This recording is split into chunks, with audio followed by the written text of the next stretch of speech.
Сүлжмэлийг дуусгарахтаа танилцъя. Эхний гогцоог баруун зүүнд авнаа.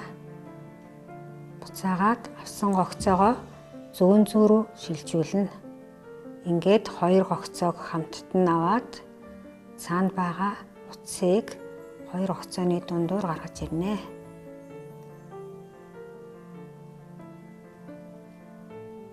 За энэ гогцоогоо буцаагаад зүүн зүүндээ шилжүүлнэ. Хоёр гогцооны голоор утсаа гаргаж ирнэ.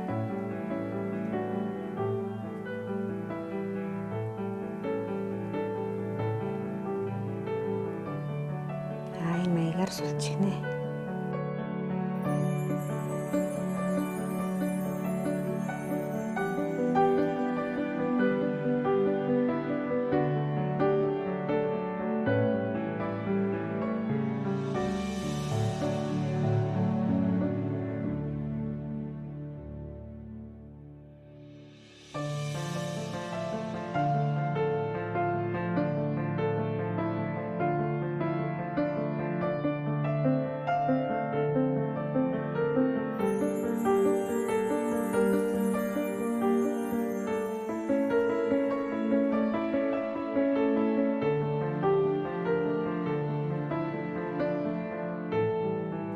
Ингэж сүлжээд сүлжмэлээ хаах нь байна.